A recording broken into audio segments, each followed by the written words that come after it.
play. I mean, and now, of course, there's the youth tour going on. You know, and there's a lot of people within darts are raving about the quality of these kids.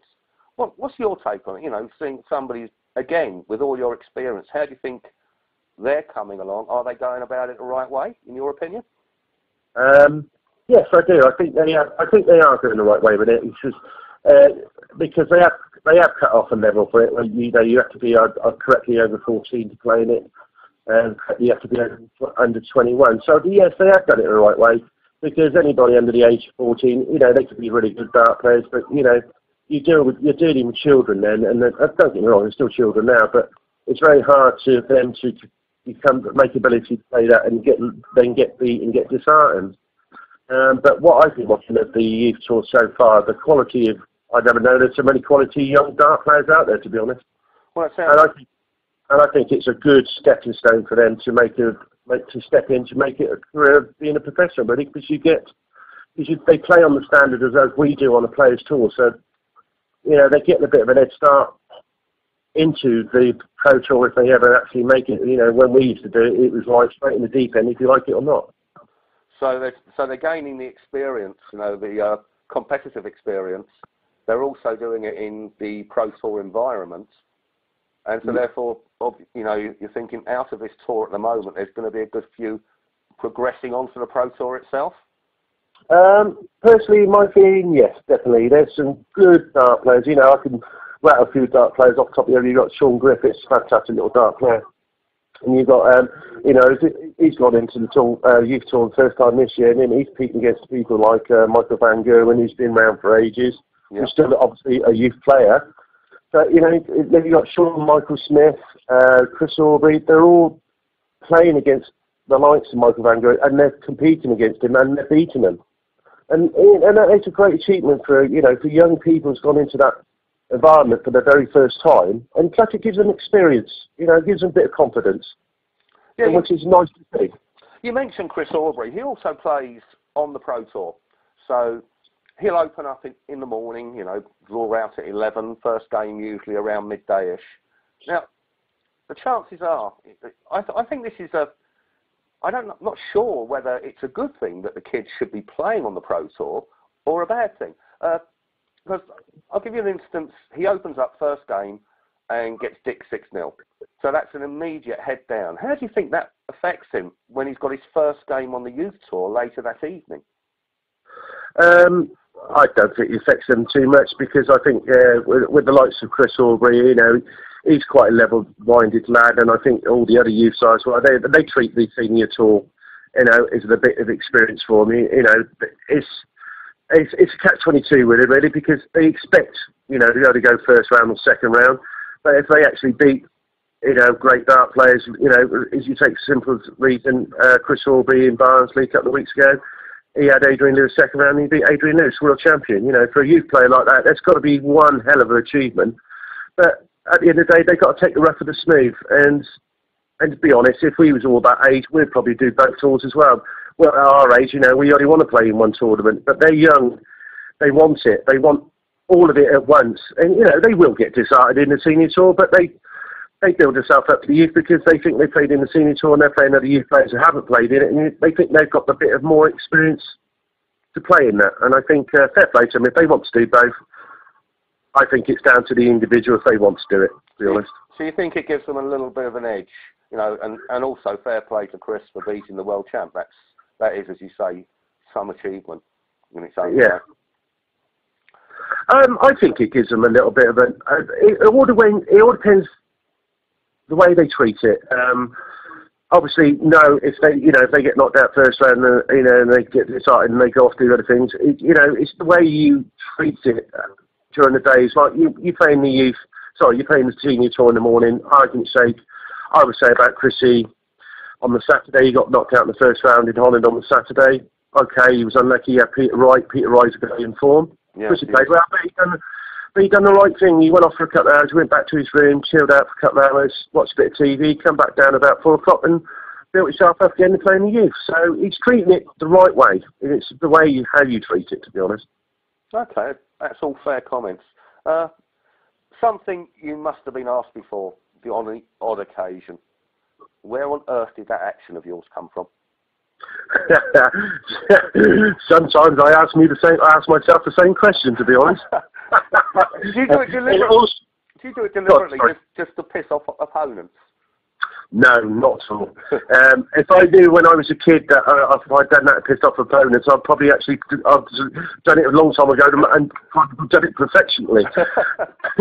No, what it was when I was a kid, you know, when same I think when you're children, you believe in big hopes, big wide worlds, and you think your own little action, and it all started off for me. If I point the flight first at the dartboard, and as I bring it back, the point will go where I point the flight, and that's how it came. But the spinning in between, I think it's natural action with me because where I hold the dart right at the end, and it's just a natural throw to me, and it's just built up over the years, and it's just natural now. I couldn't even try and change my throw if I tried to now, to be honest. Yeah, it is unique. It cannot be doubted. That's unique. Dennis? Well, it's quite funny actually because there was a few years ago. I think I got voted the most unique throw in the world. I think I got voted that and stuff like that. It is a one-off, and I think a lot to do with it. It's helped my career quite a bit as well because you know you meet people in the public. You know they know I'm a dart player, but you see people. Oh, that's that dart player. That's that dart player who's got a funny throw. That's that guy what points his flight and spins it, and it's got me recognised, and so it's helped me both ways really. Well, yes, it's certainly a unique selling point. There's no doubt about that. Going all the way back to where we started, with just missing out on the match play by what you'd call a gnat's cock. Well, you're still in with a shout at the other TV tournaments. Oh, yes. You know, obviously that's going to be a plan now to qualify and get into them, and then hopefully move forward from there. Yes, as I say, you know, it's a kick in the teeth. I'm not going to deny it, and it is very gutting. But as I say, I'm a little bit long in the surf now. I've got enough experience in this game to not take it too much to heart. It's just I can get up and dust myself off, and I'll start all over again. It's like when I got back from Holland yesterday. You know, sorry, not yesterday. Monday evening, I went to bed, got up, and I was straight on the dartboard at 9 o'clock Tuesday morning. You know, this game of darts is a wonderful life, but darts never ever owe you a living. It's something you've got to work at. It doesn't matter if you win a world championships, don't throw a dart again. You've still got to be competitive, you've still got to practice, and you still have to have the mental game for it, because darts will never ever own any person a living. Yeah, that sounds very sensible, and obviously we've seen the big players. You know, you look at the likes of Raymond van Barneveld, you know, great world champion, multi-major winner, and he's struggling with his game big time and looks never to recapture that form. You know, whether it's dedication, whether he's just lost that hunger is another matter. Well, yeah, it's a weird thing what happens with people. You don't know. You can only see what you see on the websites or what you see on TV and stuff like that. But a lot of people don't realise, you know, what goes through your mind or your private life. What happened? You know, it's a lot of people always said to me, you know, you used to be flying at your flight at world number 5, and I was flying, and you know, unfortunately, you know, me and my wife split up and ended up in a separation, and that summed me right down. But now, you know, I've got a fantastic lady behind me. We've been together for about 6 years now, and she supports me 100%. And now, you know, from me being world number 5, slam it right down, and I'm building me on way back up now, and people don't want to play me because I am getting back to my old self. Yeah, that does help, having all the support and somebody absolutely solid behind you, and a stable life away from darts obviously must help on the board itself. You know, somebody to help you get over the knocks and build you up for the next time. Well, it's the same with anything really, because you do have things in life. I could put it in another story. It's like you. Argument stated, you going to work the next morning and you had a problem, argument the night before, and you think, I need to sort this out, and you're thinking about it the next day at work, and you're not really concentrating on your work. Yeah. And it's the same scenario playing darts, because you need to be focused, and you need to have a clear mind. And I do believe 95% of this game is skill. The other 5% is mental attitude to it. Yeah. There is mind games into it, and you need to be solid. You need to concentrate. And I've seen, you know, I've been in many games. I've seen a lot of games where everybody's been absolutely fantastic. They're solid. And you only just need that little bit to break your concentration. And it takes a long time for you to get back into the game again. Yeah, and by that time the game could be over. Exactly. Yes, definitely. Well, Dan, thanks a lot for doing this for us, pal. No, I thoroughly enjoyed it. As I say, you know, I'd like to get out there. You know, it's quite funny, actually. I went on Facebook for the first time in my life about, well, it must be nearly 6 weeks ago now. My partner Stephanie got me into it. You've got to go on Facebook. You need to get yourself back out there. And I think over 6 weeks, I've just gone over the 2,000 mark with friends. Yeah, I'm one of them. I added you to our forum group. Yes, that's right. And me being, you know, set in my old ways, you know, and I think, yeah, you're right. You need to be put out there. You need to get out there. And I'm flabbergasted I've got so many people wanting to be my friends, and I'm really enjoying it as well. And I really appreciate you two bringing me up and giving me the interview. I find it very flattering, and I found it very nice. Thank you. Well, I thoroughly enjoyed it myself, Ben. I hope to see you in Crawley next time.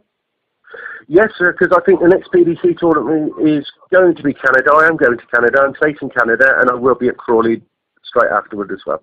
Superb, pal. We'll have a beer then, yeah? Yes, we definitely will. And if you could plug and find me a sponsor, I'll be really grateful. Thank you very much, Ryan. You take care, Dan, and best of luck, pal. Cheers, Ryan. I appreciate it. Good luck. Cheers. Bye-bye. Bye now.